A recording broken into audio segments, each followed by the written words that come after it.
The Coffee People podcast is presented by Roastery Coffee Packaging. Roastery is a digital printing company that makes custom printed packaging for coffee products. They work with small, mid, and large coffee roasters nationwide.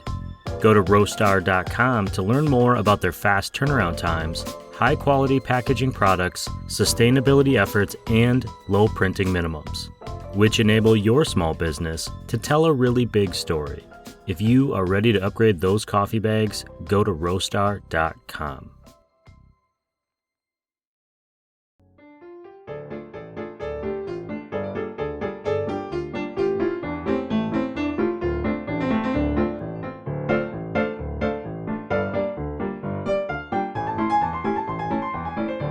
Hey, good morning, everyone. Welcome to the Coffee People podcast, which is part of the Roast West Coast Coffee Network and presented by Roastery Coffee Packaging. If you're a small business roasting excellent coffee that you want to showcase in some sturdy, well-crafted, recyclable cans, perhaps ones already decorated for the holidays, you'll find what you're looking for at roastery.com.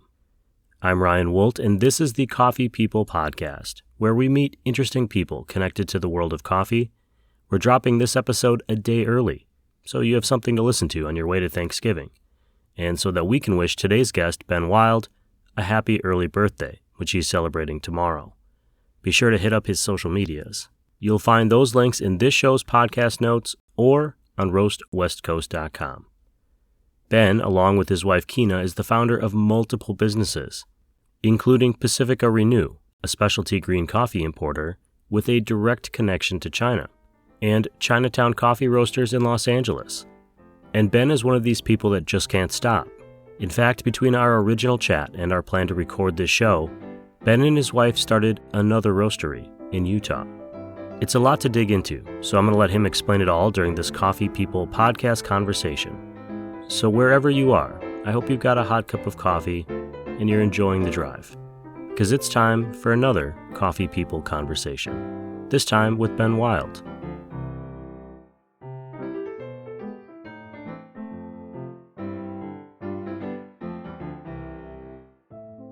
Well, why don't we get started? It's as simple as me asking you and you telling me who you are. What's your name and what's your company name and what's your role there?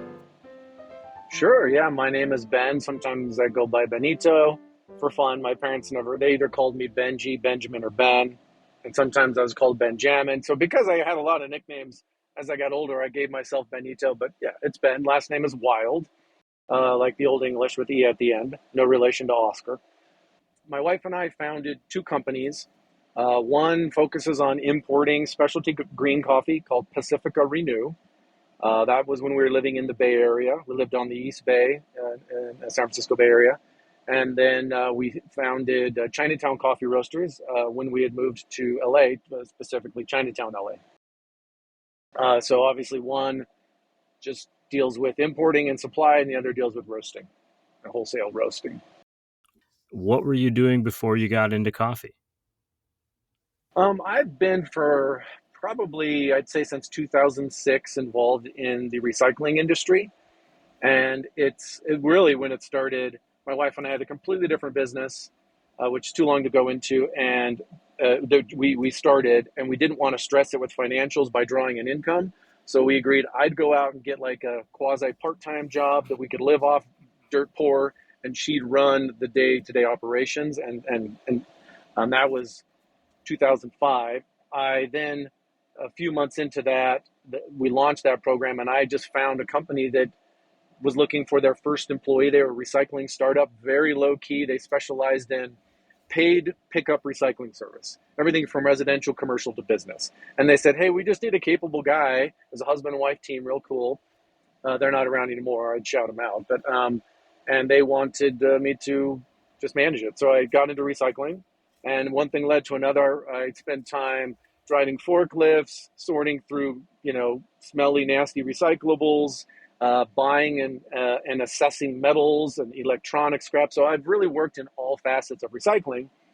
But eventually my skill set was more in just communication, account management, I guess, quote unquote sales. But I don't know. I don't like to think of myself as a sales guy because I always hate sales guys when I meet them. So yeah, so recycling, and then that's partially how I guess I'm segueing out of recycling. So when we fell in love with specialty coffee was probably 2011. So I had already been doing recycling, I guess, what is that, 6 years or 5 years at that point. And it was a cool little cafe called Element in Cabrillo, there in Ventura County. We lived in the Bay Area, and I would often go do some business with some recyclers in SoCal, LA or Anaheim, San Diego, wherever. And I just stopped off randomly. My family was traveling we were all traveling together. This guy starts rambling about this thing called third wave coffee. You really got to try your espresso plain. I never thought of myself as like a coffee expert. Neither did my wife. We just, fine, yeah, let's drink some coffee, sure. And it was excellent. It turns out it was Verve Coffee Roasters. We all know them now, one of the OGs. And it was just a double ristretto, and it was, fruity and zesty, all the stuff that we all now think of as like, of course, right?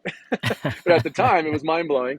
So that turned us on to specialty coffee, which of course that's kind of late in the game compared to a lot of guys, but that was just our journey. I'd say the second place we found good coffee was, again, randomly, we were in Pasadena. We went to the Intelligentsia there on Colorado Street, which is still there today. Actually, they just barely remodeled. I tried to go a couple months ago and the door was closed. I was like, oh no, but it's open again. They were just fixing up the lobby. So Verve, then Intelligentsia. That was the order of my specialty coffee exposure. Two of the OGs, really. That's really interesting. Actually, that Yeah. Intelligentsia on Colorado is the second craft coffee roaster that I ever went to. Oh, that's cool. That's both our second. I used to live right down the street from there. When we first moved to California, it was not far from that spot. So that was my local spot. Wow, that's cool. Hey, when you first went, did they have like a cartoon artistic rendering of David Bowie on the wall? Did you ever see that by chance? They had a bunch of cool artwork, but that one sticks out to me. It sounds familiar, but it was a long time ago. I know they served wine, and I really liked that because I would just stay all day drinking Transition to coffee. your booze in the evening. And I'd be like, well, it's 3:00, and they serve the wine at 3, so that seems reasonable. Yeah, I mean, That was I don't have a problem. I mean, they're serving it. These are very legit, upstanding people. No, I'm just kidding. It seems like a That's classy cool. place. Granted, Yeah. I'm an early to bed kind of guy. Oh yeah. So 3 o'clock for you. That's like 7 for the For average most, Joe. yeah.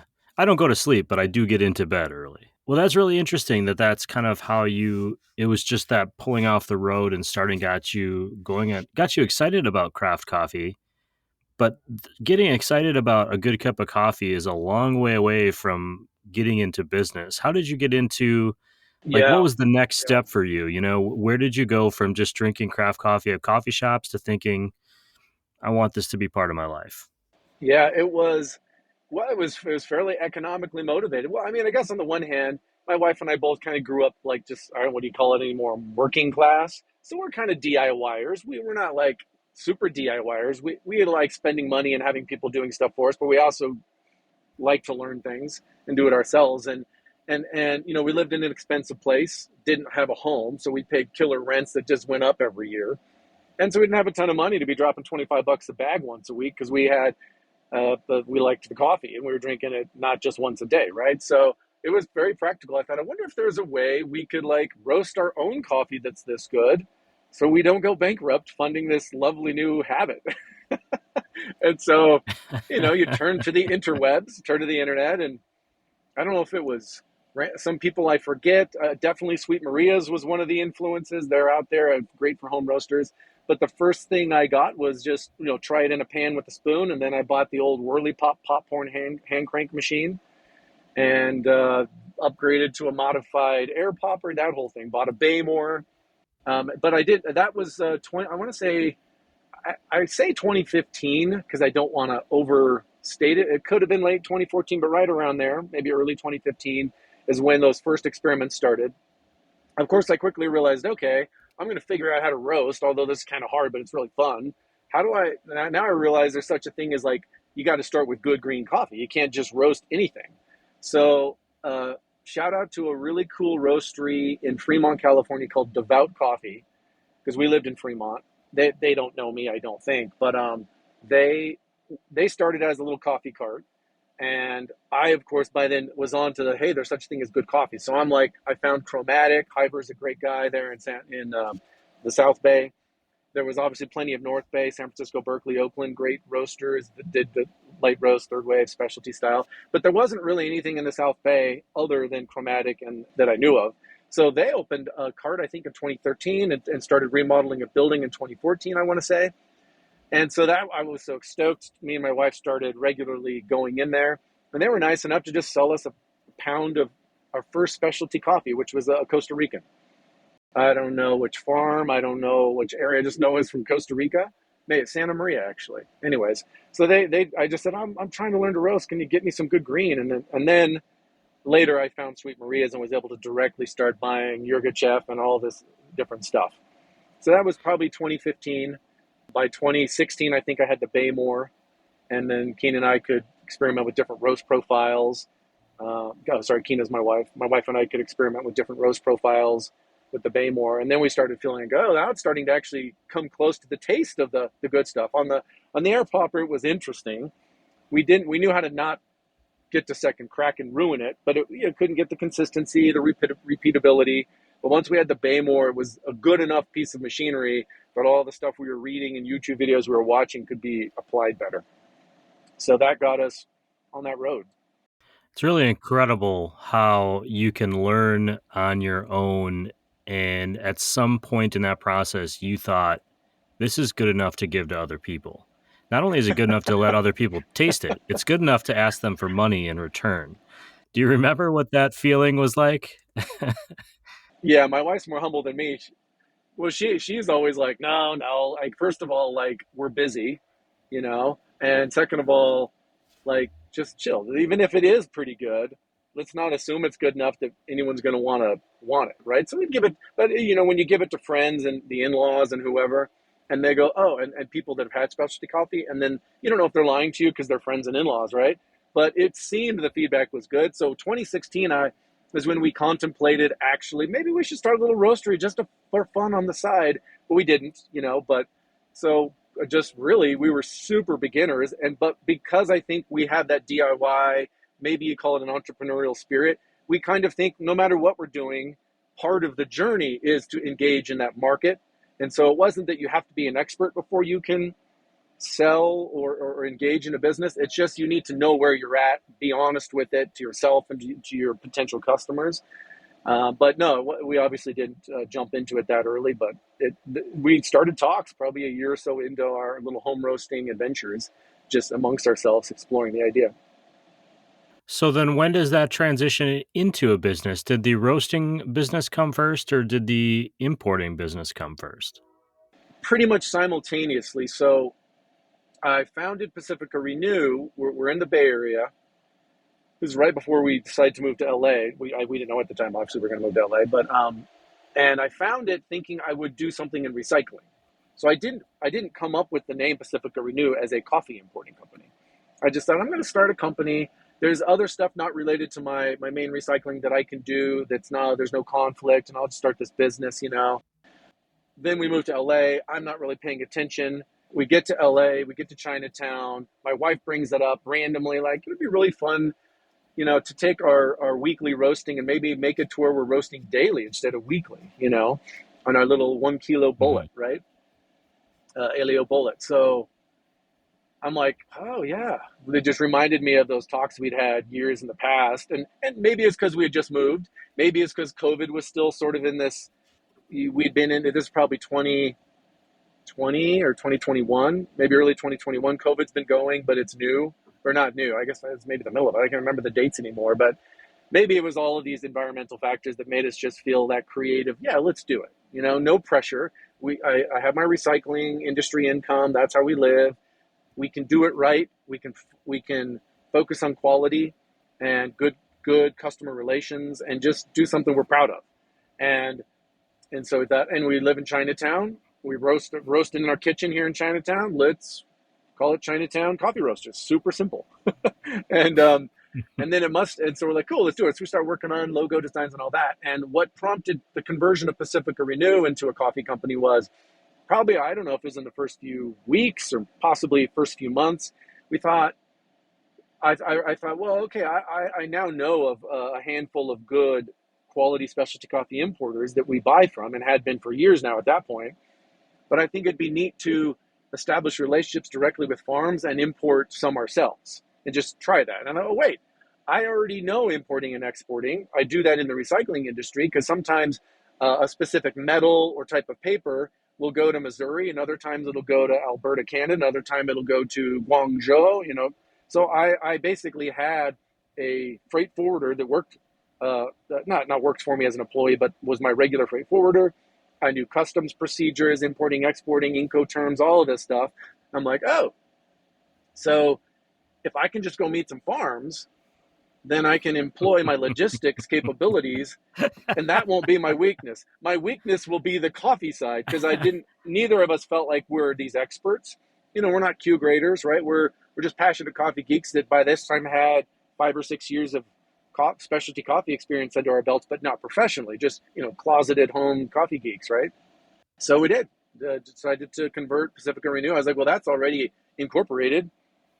I got the name, I got the logo, let's just do it. And so we could have, I guess, just done it all through Chinatown. But I thought, well, no, I like this because if I'm successful with these farms and bringing it in, I think people will want to buy it from us. And it'd be nice to just have it as its own standalone business. I can focus more on this. Keena can focus more on Chinatown Coffee Roasters. But really, we just both focused on both. We just have our strengths and weaknesses, and just kind of try to complement each other. So that was how Pacifica Renew got brought into the coffee scene for us.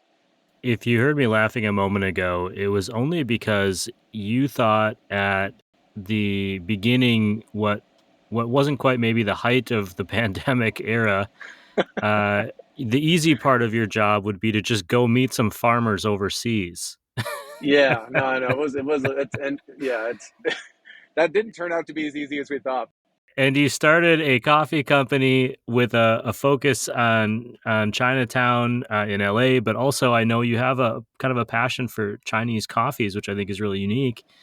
But during a time where there wasn't a lot of great local domestic news about our relationship with China and the Yeah, pandemic, and that I'm yeah. not saying, hey, that's the way it should be or shouldn't be, just saying that was the Oh no, sure. reality. There was a The lot of reality, fear right? around that relationship. And so how did you go about approaching a farm and the first farm and saying, hey, I'm a guy who wants to import coffee to America? Right. Our very first farm is still a great one called the El Carmen Estate in El Salvador. And we were very much like, we want this to be fun, right? We don't want to take shortcuts. We want quality and enjoyment. This is about passion, right? We still don't pay ourselves anything from these companies. All the money just goes back into trying to grow them. So we thought, okay, here's how we should do it. The whole family will go out there and we'll find some people that speak English because yo no hablo español, right? Neither does my wife. And we'll just pay some random tourist guides to take us on some coffee excursions. And I know enough about coffee that I could spot something close to specialty coffee. Again, I'm not a Q grader. My wife's not a Q grader, but we thought, we could find at least pretty good coffee.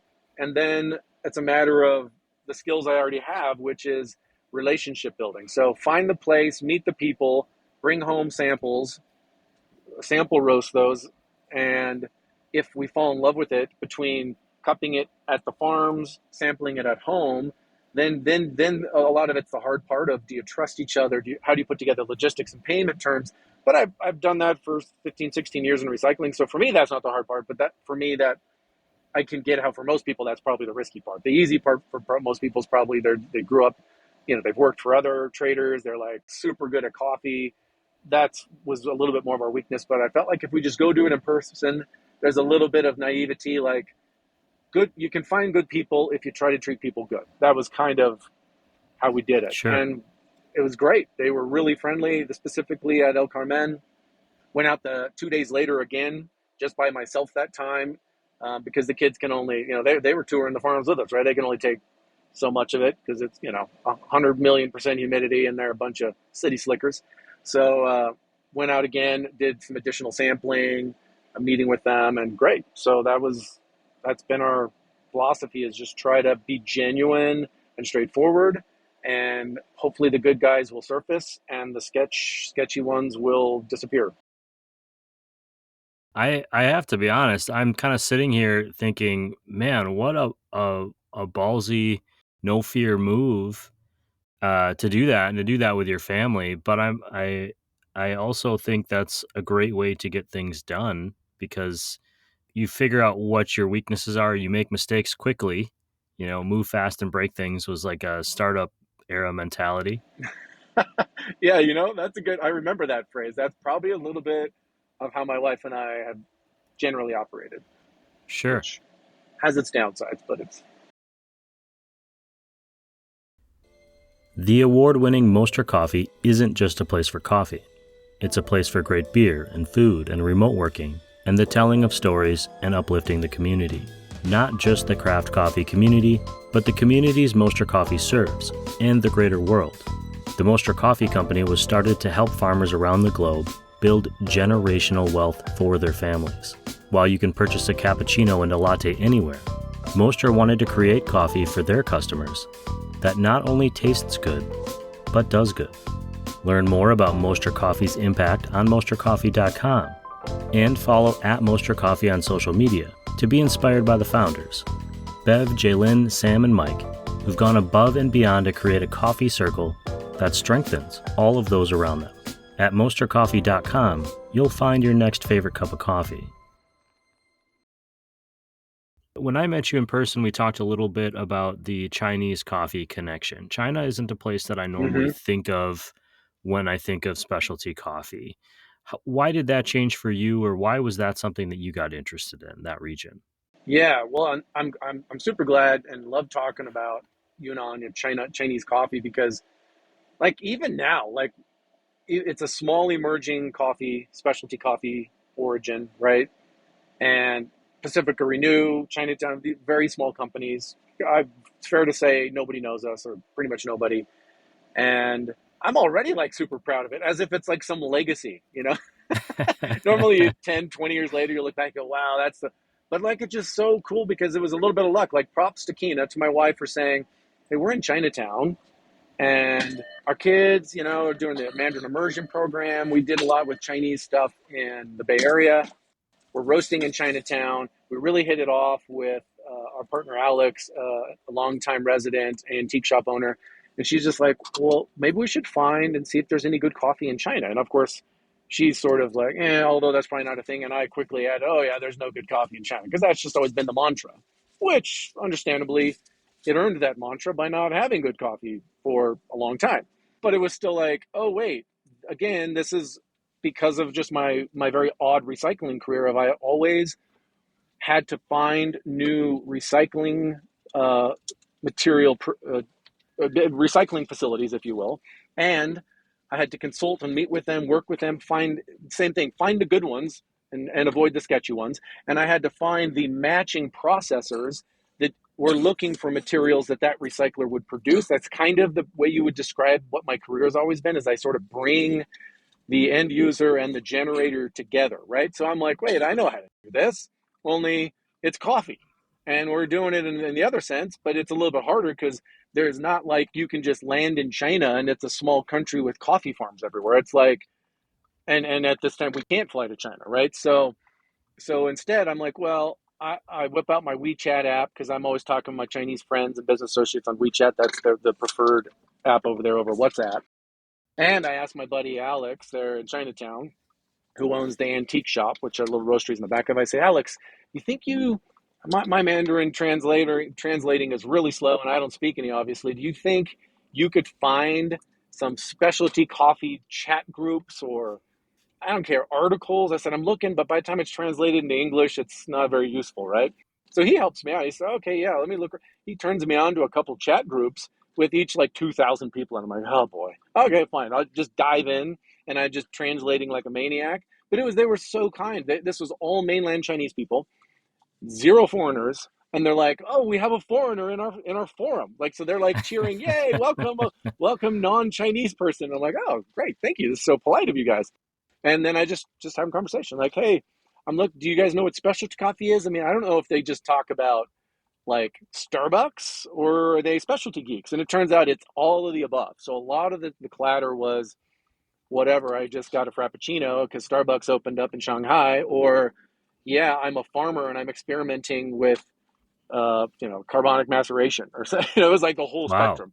So obviously, then it's finding the ones that are interested in the dialogue, and then it was having the breakout where you just the two of you start chatting. Okay, are you a farmer? Are you claiming you're a farmer and you're not a farmer? Are you saying, no, I'm not a farmer, but I know some guys and I'm just going to introduce you? Or no, I know some guys and I want to be a broker and make money? Like, they're all possible options. But it worked great. Met a handful of farms, started getting some samples in the mail, and then simultaneously came across, this was on, I think, Instagram, Indochina Coffee. Shout out to those guys in the UK. They are the London or the entire European representative for Yunnan coffee traders. So that is how I believe it was through them. I'm going to say it was through them, even if it wasn't exactly, because I was all over the place. Every possible channel I was pursuing. I got introduced to the founders of Yunnan coffee traders in Yunnan. And that was beautiful because they were literally all about specialty coffee, all about, they had been there for years developing this new emerging coffee scene. And I don't want to give them all the credit, but they should get a huge chunk of the credit for working with farms, investing real dollars and time, and producing the incredible coffee scene that's now there in Yunnan. That's really how we made the relationships. There had been some attempts to ship this the new crop, because I believe the first crop was probably 3 to 4 years ago. So by the time I'm talking with them, they had probably had one crop. Now they'll probably listen to this and correct me, but it was something like that. And they had tried with a few different big and small coffee importers to develop the North American market for it. And it kind of hadn't gone anywhere, nothing long term. Some people were capable, but not fully interested. Others were interested, but just didn't know how to do it. And I was just a small guy, of course, I hadn't heard of, gung ho reaching out. And I said, well, I'm not a big deal. I couldn't like immediately sell. I was like, I don't even know if I can sell 10,000 pounds, right? Or whatever, 5 tons, but I am passionate. I'm excited. I found you. But as far as the logistics, yeah, I can handle that, no problem. They're like, I think they were a little skeptical, like, yeah, no, everyone messes up on the logistics. I'm like, serious, like, I've worked in this other industry not related to coffee, and pretty confident I can, handle all of it. I can pick it up at the farm gate if you need me to, but I don't care. We'll do CNF and I'll pick it up at the port and get it into the US and do it. So we just did a trial pallet load, and I thought it went good. I assume they thought it went fine. And that was my first little baby shipment. I think it was like 10 bags or something that Pacifica Renew brought in. And then we later talked with them, followed up, I don't know how many months later, and they were sufficiently happy. I don't want to speak for them, but they said, hey, this went good. And I said, great, I went good on my end too. I love working with you guys. Your coffee's just like the samples, which is always a good sign when the shipment arrives. And I'm starting to sell samples to people and give samples to people. And the response is as I expected, that they're like, wow, they're shocked, surprised, and loving it. And they said, well, we really are looking for a North American partner. I'm like, oh, like, what are you saying? Like, I'm super flattered that this is going where I think it's going. And they said, yeah, like, let's try it. We know you're small and you're not like super connected in the coffee industry, but you could grow this. And I said, I think I can grow it too. There's that risk that I fail, but it shouldn't be on the logistics side of it. It should be on the, I don't know how to sell coffee side of it. So we inked a deal, and I became Pacifica Renew. We became the North American import and selling partner for Yunnan coffee traders. That's a heck of a story, Ben. On this side of the deal, when the coffee arrives here, how much work do you have to put in educating your clients on the coffee you're bringing in from China? I mean, are people kind of shocked? Like, it's not like I go to my regular coffee place and see a lot of Chinese coffees on the menu. No, it's all over. Like, luckily, as you noticed from just kind of a lot of the story and the history of us getting into coffee, both my wife and I are pretty, like, I don't know, we're interesting, we're curious, and we're not necessarily afraid to try stuff, because that's real helpful. Because pretty much if you bring up China, as you mentioned, not just during COVID, but before and after, and whether or not you call it propaganda or news, clearly the headlines, it's a complicated topic. And so every cafe I'm talking with, that roaster, cafe and roastery, I don't know if they're going to come back. I've had things like, I will not buy coffee from China because fill in the blank, something super negative, maybe true, maybe not. We don't need to get into politics. Or others, I had a lady from China come up crying saying, "Oh my gosh, this is so great. I didn't know my people in my country could produce specialty coffee. I always thought we had bad coffee." And I was like, "Oh, I'm like honored to give you a cup here." So the whole spectrum, but you have no idea where it's going to go. I mean, Colombian coffee, whatever, El Salvador, anywhere else, it's pretty straightforward. Nobody gets mad and calls you a communist for selling Ethiopian coffee, right? Or nobody, people have gotten mad at me because I'm not Chinese. Like, well, what right do bring in Chinese coffee? I'm like, I don't get it. Why would I have to be Chinese to bring in Chinese? I'm not El Salvadorian, right? I'm just a coffee lover, and those people are beautiful and they have great farms, and I'm in love with their coffee, and they want me to. I mean, everything is good, So it's just China is a hot topic, but I don't mind that. I feel like it's mostly fun. Sometimes it's stressful, but mostly it's fun to try to do our best as just these random Americans to give a fair representation to some excellent farms in an emerging origin. And usually the best thing to do is just give them the coffee and it speaks for itself. They go, "Wow, that was good." I mean, I try to undersell it, if anything, so that they'll be that much more shocked. We bring in 5 coffees and they cup, and I try not to emphasize cup score because I think that can get a little ridiculous, but it's one of the factors that matters, right? But they cup between 83 and 87, depending on the Q grader. So these are great coffees. Yeah, they're not the award-winning Panama Geisha or whatever, but like this is the Catamore variety is everything they're working with, and they're doing natural honey and wash processes depending on the farm and wash station. So it's great coffee. In our own roastery, we roast everything single origin, and then we'll make what I call single origin blends. So we blend after roasting it, so you still kind of get it's like the 1 + 1 is 5 or 3. The sum of the whole is greater than the some of the parts, or however you say that. But the idea is to create a high quality blend by pairing the coffees afterwards, and it goes great. Like our Dong Ka washed, very nutty and chocolatey. You put that with our Guaban natural or Guaban honey, and you get this like touch of fruitiness, little funky after notes. But it makes a great espresso blend. Things like that. Sorry, that was a tangent. You weren't asking about my roast profiles, but I love it. This is going to be the easiest show for me to edit because I'm just going to see all this, language on your side, and my side's going to be empty. It's perfect. yeah. You've mentioned your wife several times, Kina. What's it like working together with your spouse and with your family, having them involved in what you're doing? Because there's a lot of different pots working. And as someone who tried to make beer with his wife once and almost got divorced, where do you see the Yeah, benefits and no, the challenges, and how does that work? How do you separate right. the two? The relationship from the business, the working part.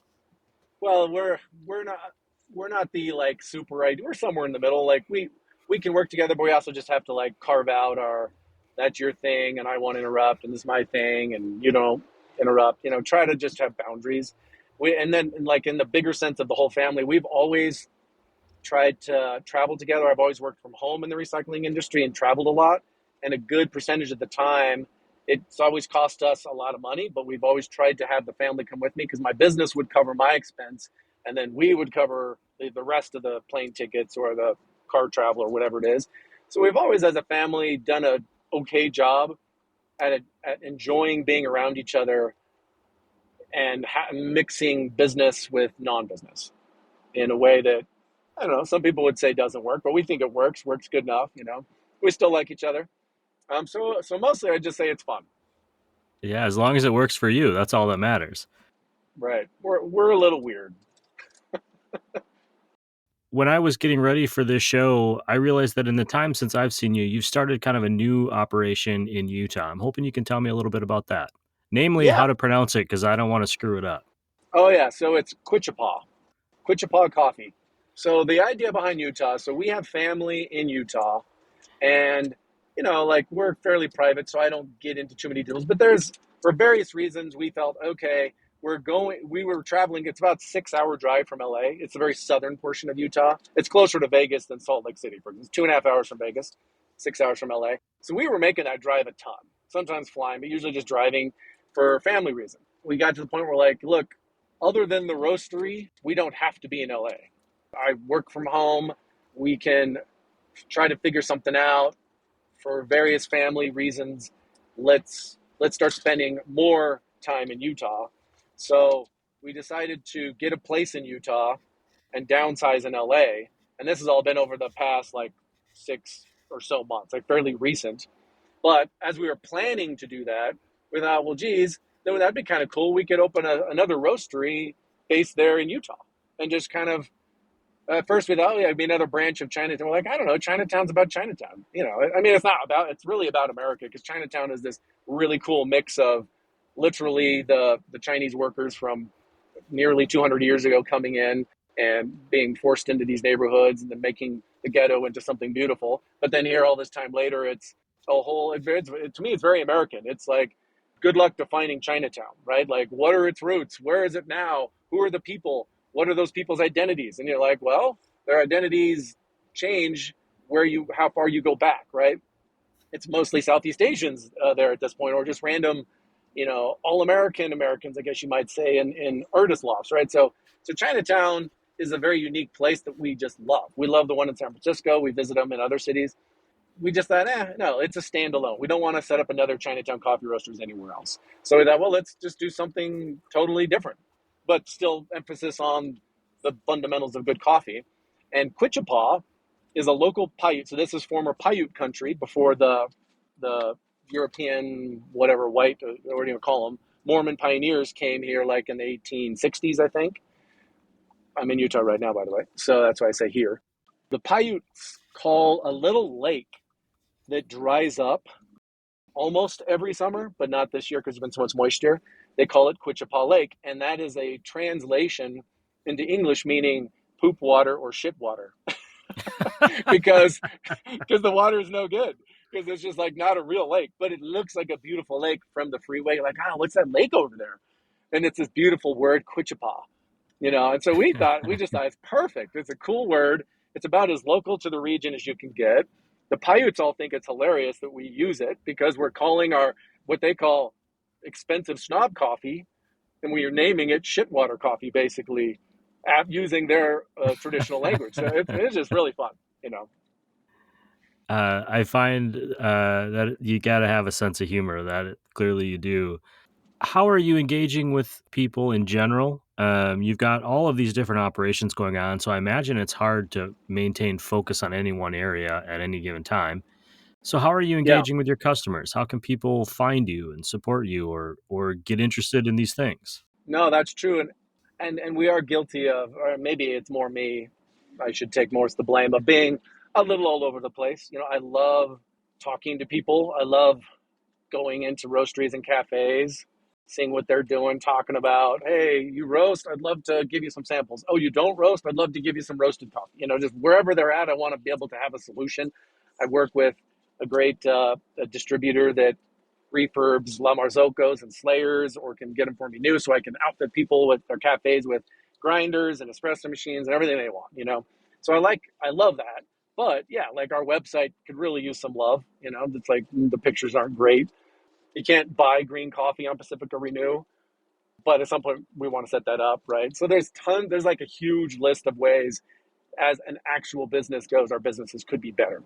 So mostly we know the people that want the green coffee or the roasted coffee, talk to them, they email, they can text, they can call, they place their orders, and we provide it wholesale. And it works, but it won't scale forever before we have to build out software and they log in and do all that stuff that a lot of people are familiar with. But I also like to think a lot of people might enjoy the old fashioned way of doing business where, hey, we're going to order. We have to talk to Ben again. Maybe they don't like that, but that's how it is until further notice. But it's great because that's when I hear feedback like, oh yeah, people are really loving that new 3 Yunnan espresso blend you guys have been selling us. I'm like, oh great, we love it, so we thought they would. Or oh man, yeah, it tells me about regions too. Like, oh, this area isn't loving the natural process. It's a little too fruity, a little too exotic. They want a medium roast. Do we have that kind of coffee? So I love the feedback of direct working with our small customer base. But on the whole, it goes pretty good. We have a couple employees on Pacifica Renew. Our operations manager, Joy, she's in the Bay Area. And then we have Alex, our partner in LA at Chinatown Coffee Roasters. And then we have Trent in Utah. So we're small, we're nimble. Some people asking if they can work for us, but we're not quite ready. And I don't want to ever promise somebody a job if we know we don't have the growth to support them. So I think that there's going to be additional growth in people, but we want to stay ahead of it, not overdo it, I guess. There's no way we could cover everything that you're doing, in one show, but I'm wondering if there's anything that I didn't ask about or we didn't cover that you want people to know kind of about you, about this company, about your efforts right now in the moment. I would say we have inadvertently, because of the just luck and the love of our Yunnan coffee, we've sort of pivoted towards that being our focus. Is we think the emerging specialty scene throughout all of Asia, I mean, it's mostly Southeast Asia, obviously, just has so much to offer. And some places that have had coffee forever, like Vietnam and India, well, the reputation is commodity grade coffee, not specialty coffee. So not only are we targeting those geographies for importing and roasting, but also a Canephora Robusta. So we've been bringing in for about a year and a half a delicious high elevation specialty Robusta from Wayanad, India, Southwest India, Kerala region, the Wayanad estate. It's delicious, and it's a Robusta, so it freaks out a lot of specialty guys because like, whoa, what are you doing, But then they try it, and even if they don't love it, they respect it because it's pretty dang good in a different way. In July, we started working with a Future Farm and Karmic Circle to import another specialty Robusta out of South Central Vietnam in the hills. Super yummy. They carbonic macerate it after a natural process. So this is a really tasty one out of Vietnam. And this, our first shipment was just a small one in July. So now I'm going to spend the next 9 months not only roasting and enjoying it and selling roasted coffee, but sending out these samples to our customer base because it's got those flavors you love about a specialty Robusta, the earthiness, the full body, kind of like a tobacco, but also nuttiness, no acidity at all, which, freaks us specialty coffee geeks out. But also we super light roast it. I mean, it is super light roasted, like an Ethiopian, like the way I would roast our Yirgacheffe, so it's really tasty. Plus the carbonic maceration gives it this winey fragrance, but that takes a back seat to its varietal flavors. So anyways, so stuff like that, I guess if I wanted people to think of Chinatown Coffee Roasters, Quichapa Coffee, Pacifica Renew would be thinking of us as people that have fallen in love with Asian coffees, whether it's established stuff like Indonesia or unheard of stuff like the Yunnans and the specialty Robustas from India and Vietnam. And also we're in talks with Myanmar, Thailand, Philippines. Our operations manager, Joyce, her husband's Cambodian. So there's a lot of potential out there. Some of this is already happening with we're not the first to any of this per se, but it's just something we've fallen in love with, and I'd be happy to be known as people that do that. Very cool. Ben, I got one question left for you, and that is when you stop at a coffee shop, maybe you're making that drive between states, what do you order? I have like two mood swings. I'm either like an espresso boy or a pour over guy, right? So because less shops can afford, really, I call it afford because it's literally like, we can't afford to pay the workers to do pour overs and constantly train them, right? So if the shop that can afford to do good single origin pour overs, then I go pour over, and I like to get like two of them, or often traveling with my family. So my wife and I each get one, and then we get to both try each other's and really enjoy pour overs. Or it's espresso, right? And then I like to either get, well, again, a lot of places can't afford the extra grinder, so they might have their house blend, which is I've noticed is an Ethiopian and a Brazil mix, and then they might have a second grinder, it might be a single origin or something more, outside of the norm. Then I'd get one of each. Or if they just have one, then I might say, okay, I'll try it as a double ristretto and then a cortado. And of course, start with the cortado, because if you start with the ristretto, then all you taste is milk in the cortado. So have the cortado, think about how's it come through the milk. And then, okay, I got my lucky stirring spoon I usually keep in my pocket right here. Let's see here. There you go. Stir up my espresso because I like it stirred, not shaken, not swirled. And yeah, so pour overs and espresso. And my wife's generally the same, Now, oh, crap. One more thing. Hopefully that answered that question. Another thing we're really in love with that's harder to do is decaf. We're like everybody, like you drinking all this coffee and your day is going great, and all of a sudden it's like 4:30. Like, I don't know if I should keep doing this, but then you do, and then you can't sleep. So like, in our early roasting experience, we're like, how can we find good decaf? Which, of course, now is a thing, whether it's ethyl acetate, Swiss water, right? And so we love sourcing that through good brokers that have access. We can't do that direct. We haven't figured out how to do that. I mean, at some point we will. As we get big enough, I'll be sending containers of Yunnan to be Swiss water process or whatever, or mountain and ethyl acetate. I don't really have those relationships with those guys because I don't need it yet. But as we get big enough, I would think it'd be so cool to decaffeinate some of these origins and make great coffee. Because I like to flip that old saying, death before decaf, to death without decaf. Like, how can I drink coffee at 10 o'clock at night without good decaf? So you want good decaf. So we love decaf too. I'm about to brew a pot of decaf up right now. Ben, What you got? I really kind? appreciate. I just got it from Ruby Coffee in Amherst, Wisconsin. I'd have to Cool. grab the bag there to be certain of what it is, but just got a whole shipment from them that I'm really excited about. So my wife Ooh, and I have been nice. doing a lot of decaf, usually about 5, and I brew something up, and we just, Yep. it's a way to keep it going in our day, as you mentioned. Especially when you got Robustas, right? Like, because we have these specialty Robustas, that's on average double the caffeine. So if we are in the mood for our Vietnam or our India, or we do some cool blends, post-roast blends with our Robusta, we got like double the caffeine on those. Then we got to switch to half cap at noon, I have to switch to half calf earlier than noon even these days. I really do appreciate your time and taking time away from your family and your daily life and the millions of jobs you have. Thanks for being on the show and sharing some of this, and I have no doubt that we'll run into each other again. Yeah, I appreciate it. It's fun sharing, and it's cool that people are interested. So, yeah, my pleasure, and I speak on behalf of my whole family. I say our pleasure. Okay, some key takeaways from today. Ben does a lot of stuff. There's Pacifica Renew, the green coffee importing business, Chinatown Coffee Roasters based in LA, and the new company in Utah, Quichapa Coffee Roasters, whose name has an interesting origin. Ben and his wife Kina were hooked on coffee after early visits to Verve and Intelligentsia. They decided to look for a more economical way to enjoy craft coffee. We could roast our own, they thought, which, yeah, about that. Coffee roasting is rarely the more affordable hobby, but at least this one led them down the path of entrepreneurship. Ben's career in the recycling industry helped him develop a bunch of skills and a foundation of knowledge that really enabled him to begin importing coffee. Getting into Chinese coffee felt right, but the obstacles seemed tremendous. Remember, he was beginning his conversations with potential Chinese partners and fellow coffee friends during the early days of the coronavirus. But Ben has a go-and-get-it attitude towards business, and his belief that you can find good people if you treat people well has led him to his current success, which he and his family share in together. Finally, death without decaf. That feels like a patch waiting to be made. Thanks to Ben for sharing his story today, for his positivity and willingness to fit our chat into his clearly very busy life. You might have noticed that Ben was in the car for the entirety of our chat.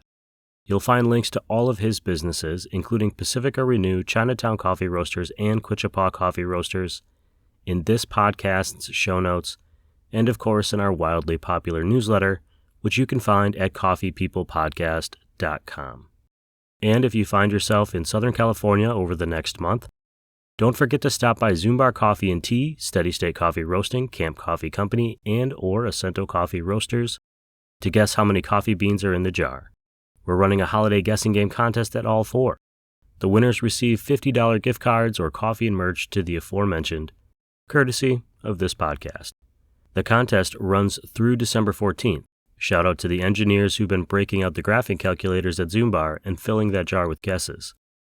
Thanks to all of the rest of our great industry partners, including our presenting sponsor, Roastar Coffee Packaging.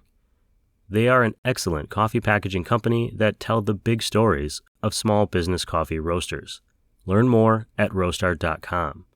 Also, Ignite Coffee Company, Maria Coffee, Cape Horn Coffee Importers, Moster Coffee Company, San Franciscan Roaster Company, Crossings Coffee, Civets Roasting Machines, First Light Coffee Whiskey, Hosea Coffee Source, Coffee Cycle Roasting, and Ascend Coffee Roasters, who just launched their holiday sampler sets. Check them out on ascendroasters.com. That's all for today. I need another cup of coffee. This show is part of the Roast West Coast Coffee Network, and this episode has been written, produced, and recorded by me, Ryan Woldt. Always tip your baristas, and be sure to drink good coffee.